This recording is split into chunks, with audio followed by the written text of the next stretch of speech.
लेकिन जो सबसे अहम तरीन चीज है इस बैकग्राउंड के अंदर, मैं आपको वुडरो विल्सन, इनके बहुत पुराने सदर थे, वुडरो विल्सन सेंटर जो है उस स्कॉलर्स का, जी 1968 में बनाया गया था।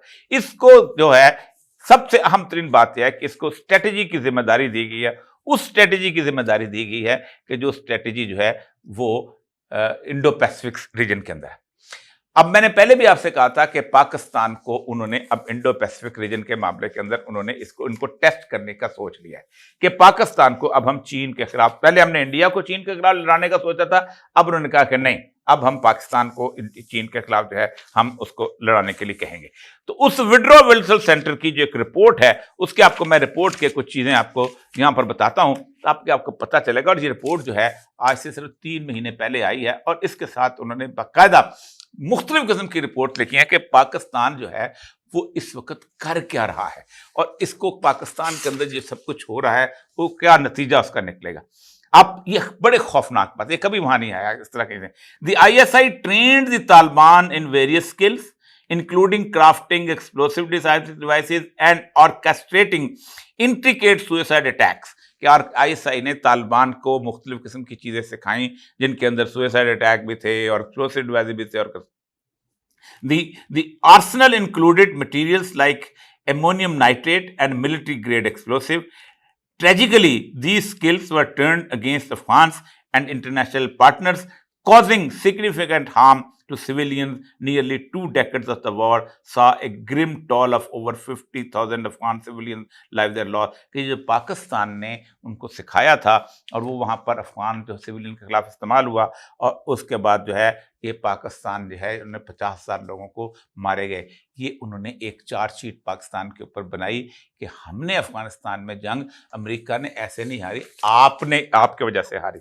और अब रिसेंटली वो कहते ये हैं कि भाईजान ये जो काम हो रहा है ना आपके यहाँ, ये तो ब्लो बैक है। अब देखें, अब आप देखें इसके अंदर एक अहम तरीन बात, the skill devices and materials the ISI imparted to Afghan Taliban and the border partnership between Pakistan and the Afghan Taliban for so many years have led to the tragic blowback for Pakistan। कि ये border की वजह से अब ये पाकिस्तान में blow back कर गया। Attacks in Pakistan have surged since the Taliban victory in Afghanistan and most of them have been stage. अब वो टीटीपी, अब वो कहते ये हैं कि ये सारा कुछ है जो अफगानिस्तान, वही जुबान हम बोल रहे हैं। पाकिस्तान जो है अब इस मसले में करना चाह रहा था दो धारी तलवार वाला काम कि अमेरिका भी राजी, हम ऑपरेशन करते हैं, चाइना भी राजी हो जाएगा कि हम ऑपरेशन कर रहे हैं। लेकिन चाइनीज की जो है स्टेटमेंट बिल्कुल इस पर मुख्तलिफ थी। वो कहते हैं कि आप अपने इस बारे में स्टेबिलिटी आके लेके आओ। दूसरी बात जो मैंने आपको पहले भी कहा था कि अमेरिका जो है उन्होंने ईरान के बाद से एक पॉलिसी इख्तियार कर ली है। वो कहते हैं कि ईरान में हमने पॉपुलर स्पोर्ट के लोगों को छेड़ा था और हुआ ये था कि हम उनके मुखालिफ हो गए थे और हम समझते थे कि हम कुव्वत से काबू पा लेंगे। हमने आईएसआई की तरह स्वैक को वहाँ पर ताकत दी, स्वैक ने लोगों को मारा, कत्ल किया, मिसिंग पर्सनस किए, सब कुछ किया। लेकिन जब वो हमारे खिलाफ उठे खड़े हुए तो लोगों को पता चला था कि अमेरिका कर रहा है, इसलिए उन्होंने अमेरिकन एम्बेसी पे कब्जा किया और 40 साल हो गए हैं आज हम ईरान के अंदर वापस नहीं जा सके। और ये हमारा इतना बड़ा नुकसान है जिसका हम तस्वर नहीं कर सकते। यही चीज़ वो कहते हैं हमारा बैरूत के अंदर हुआ कि बैरूत के अंदर भी हमने उस ग्रोहों का साथ देने की कोशिश की, खासतौर पर मैरानाइट क्रिश्चियंस का, कि हमारा आईएसआई का जो उनका जो सीआईए का हेडक्वार्टर था उसके अंदर 7 के करीब लोग ट्रक टकराया था और फिर वहाँ निकल गए। आज वहाँ पर अमेरिका जो है बैरूत में नहीं वापस जा सकता क्योंकि वहाँ पर हिजबुल्लाह इन लोगों का कंट्रोल जो है वह सख्त हो चुका है और ईरानी प्रॉक्सीज वहाँ पहुँच चुकी हुई हैं। हालांकि वहाँ 1867 के अंदर अमेरिकन यूनिवर्सिटी बनी थी और ये अमेरिका का हब था। उस दिन से वो कहते हैं कि पॉपुलर स्पोर्ट जिस बंदे के साथ हो उसके साथ बना के रखनी है। और पॉपुलर स्पोर्ट जो थी वो है थी इमरान खान के पास, और वो उनको अंदाजा हो गया था कि इमरान खान जो था उसने ये इसके बगैर हम आगे नहीं बढ़ सकते पाकिस्तान के अंदर। यही वजह है कि उसके बाद इन्होंने पाकिस्तान की एस्टेब्लिशमेंट में यकीन दिलाया कि इमरान खान की कोई हैसियत ही कोई, हम अपना मैक्सिमम काम करेंगे। इसलिए पहले तो अमेरिकन ने पाकिस्तान को कहा कि थपकी दी कि वो जो मर्जी करना है करेगा, बल्ले का निशान छीनो, ये करते रहे, सब उनके बिहस पे करते रहे, ये भी कर देंगे, वो भी कर देंगे, वो भी। लेकिन इन बिटवीन को अंदाजा हो गया था कि इमरान खान की पॉपुलैरिटी का लेवल क्या है। यही वजह है कि आहिस्ता-आहिस्ता उनके थिंक टैंक ने इमरान खान के बारे में गुफ्तगू करना शुरू की कि इसको बाहर निकाल के लेके आएँ और उसके साथ गुफ्तगू करें। और आपको पता है कि वो जो कांग्रेस के अंदर जो मेन इतनी बड़ी डिबेट हुई थी इमरान खान के बारे में, जिसके बाद इमरान खान को फ्री करने के लिए कहा, लेकिन पाकिस्तान वालों ने ये कहा नहीं, हमें एक चांस तो दें कुछ देर के लिए, हम देखो हम देखें काबू पास। अब उनको अंदाजा हो गया है कि ये उल्टे भी लटक जाएं तो इसको रिवर्स नहीं कर सकते।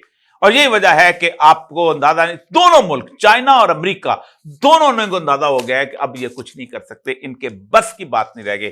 वुड्रो विल्सन सेंटर की रिपोर्ट बहुत बड़ी रिपोर्ट है और ये रिपोर्ट जो है आप सोचें कि इस रिपोर्ट के ऊपर आप ऊपर देखें कि रिपोर्ट का जो टाइटल उसके साथ उन्होंने लगाया इंडो पैसिफिक जो है ये प्रोग्राम, उसकी रिपोर्ट है। यानी ये बिल्कुल इंडो पैसिफिक, यानी वो जो उनका कंटेनमेंट ऑफ चाइना का है। चाइना चाहता है कि यहां से सी पैक को आगे बढ़ाए और वो कहते हैं मैं लेके आते हैं। अमेरिका चाहता है ये सी पैक का बेड़ा गर्क किया जाए, यहां से चीन का रास्ता बंद किया जाए। दो जगह इश्क लड़ाएंगे, दो जगह वादे करेंगे, दो दस्तरखानों पे खाएंगे और दो लोगों को यकीन दिलाएंगे कि हम तुम्हारे हैं, तो यही होगा। और यही हमारे साथ हो रहा है। न ये सोचते हैं कि हम क्या करेंगे। आज मैं सबसे फुसफुसा जो बयान है वो पाकिस्तान के जो उस वक़्त ख़ातून हैं, जो बलोच बेचारी, जिन्होंने फ़ॉरेन ऑफिस वालों ने आखिर लैंग्वेज गड़-गड़ा के बोलना होता है, अमेरिका भी नाराज़ ना हो जाए, चाइना भी नाराज़ ना हो जाए। उन्होंने आप अंदाज़ा करें कोई जवाब नहीं दिया कि इलेक्शन में क्या हुआ, क्या हुआ। उन्होंने कहा such resolutions are therefore neither constructive not objective, कि ऐसे बयानात जो हैं ये कोई इसका फ़ायदा नहीं होगा। आप क्या बातें करते हैं, नाराज़गियाँ क्यों करते हो? ठीक है, हम तो तुम्हारे थे, हमने तो तुम्हारे कहने पे 75,000 बंदे मरवा दिए, हमने तो तुम्हारे कहने पे हर पड़ोसी से लड़ाइयाँ ले ली, हमने तो तुम्हारे कहने पे अपने पाकिस्तान के अंदर हर वो काम किया कि जो हम कर सकते थे।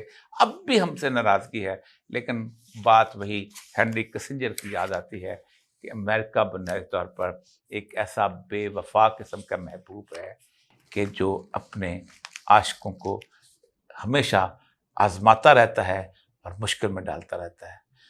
हमारी मुश्किल बहुत सख्त हो चुकी है और मैंने उस दिन भी कहा था कि पाकिस्तान अफ़वाहों की ज़द में आ चुका हुआ है। इन्होंने सोचा था कि शायद हम कुछ देर के लिए चाइना के बलबूते पर बंदूक रख के हम सिस्टम चेंज कर देंगे और हम शायद टेक ओवर कर लेंगे और चाइना हमें सपोर्ट करेगा।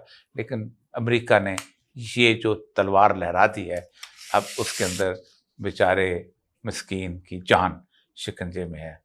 फंस गई जान शिकंजे अंदर तो जूं वेलन विच गन्ना।